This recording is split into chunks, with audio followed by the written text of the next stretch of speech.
Hello and welcome to yet another podcast Pontifications with me, Evo Terra.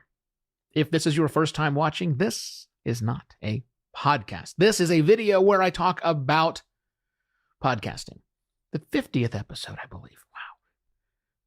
Today's topic of conversation will be single issue podcasting and why I think that's not a bad idea. Now let me set the stage, as I say almost every show. As I am recording this here in America, there's a bit of political turmoil that happened over the weekend and the days leading up to the weekend. I'm not talking about that. But what I will talk about is that's not the first bit of political turmoil we have had, nor is it likely to be the last bit of political turmoil that we have. And it is nearly impossible for you to turn on any source of media and not be inundated with information about said political controversy. My suggestion, if you are a business podcaster, if you are a podcaster who has a sense of business you are trying to conduct, there is a thing at the end that you see, a business outcome that you are trying to reach to, I would encourage you to stay on message, even in times of political or social unrest, turmoil, confusion, if you will. It's really tempting. It is really tempting when you see the trending hashtags or other bits of info or emails from your friends or your employees or your coworkers or something along the lines of, we need to have an opinion about this thing. Actually, you don't have to do that.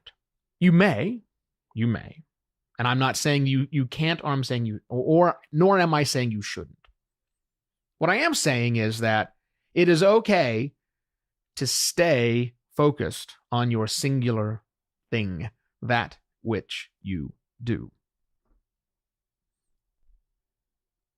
I don't need to know what my tire company thinks of the current political climate.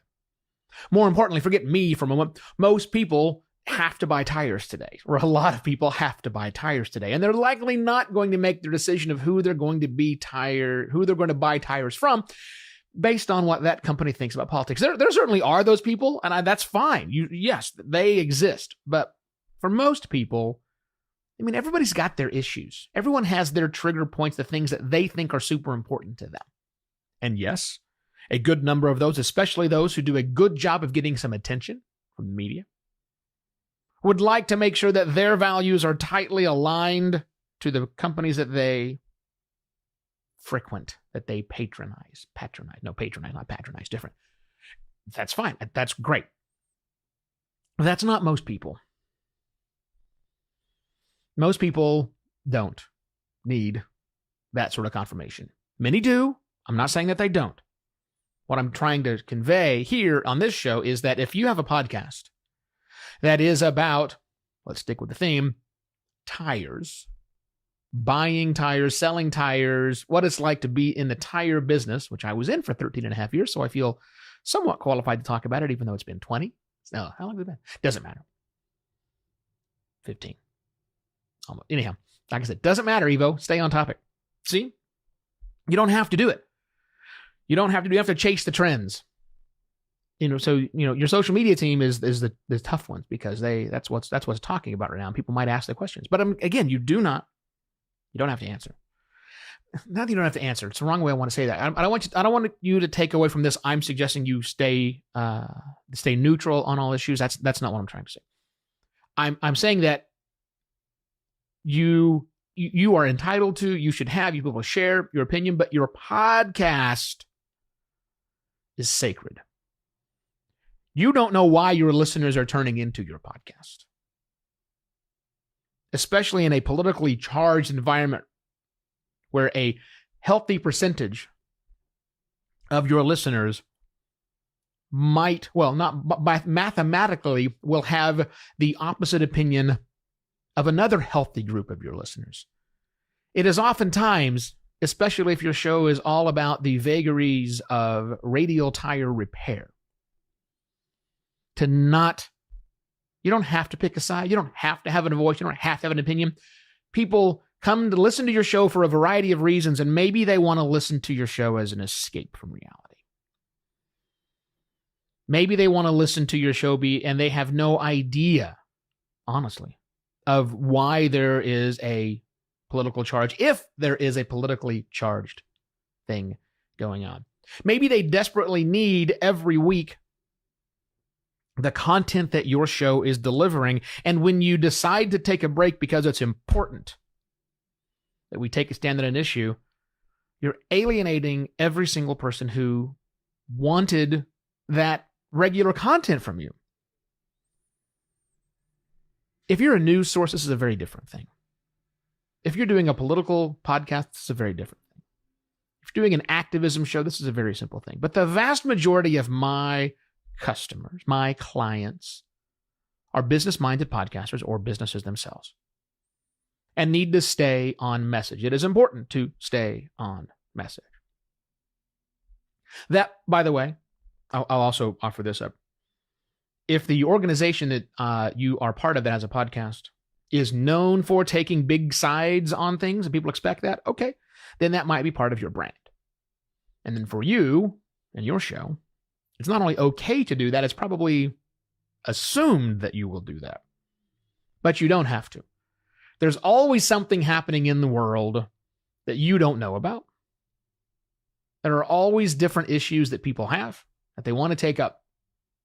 You don't have to follow all of them. In fact, I posit to you, you cannot follow all of them. And nor should you. It's very okay to stay with the message that you have. Now, I think you should also be respectful. I mean, obviously, if there's some huge tragedy that takes place and you would like to pay homage to that, that's fine. I'm not saying you shouldn't. Or if you decide to not put out something because it is associated and affiliated with something that's politically charged, I understand that too. But again, there's the buzz, there's the news, there's the screaming match, which, remember, there's almost always an equal number of people on the other side. So taking a stand is always challenging. There's that. And then there's the fact that it's probably, there are a large number of your listeners, especially if you're not a politically charged podcast, you're not doing current events.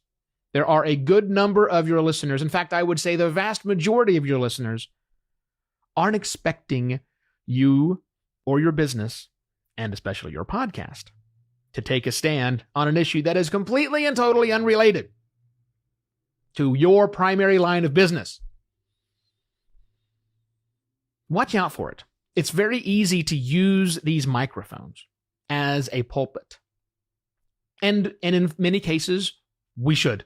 I'm not discounting that stands do not need to be made and voices need to add.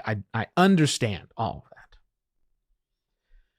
But you should really look back at your reason for being, your show's reason to be here, and find out, is that something that you need, your show needs to get into? You may want, as a person, you may want to get into it.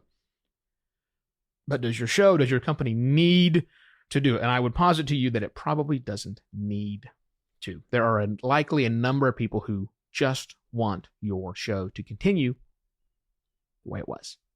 Give them a way out. That's what I think. I help businesses think through things like this as part of what I do. I launch podcasts for businesses, for professional service providers. If you want more information about how I can help you launch and keep your show running really, really, really well, contact me, evo@podcastlaunch.pro. Podcastlaunch.pro is my website that really needs to be updated, but I will get on that. And more importantly, tomorrow, I'll be back with yet another podcast, Pontifications. Cheers.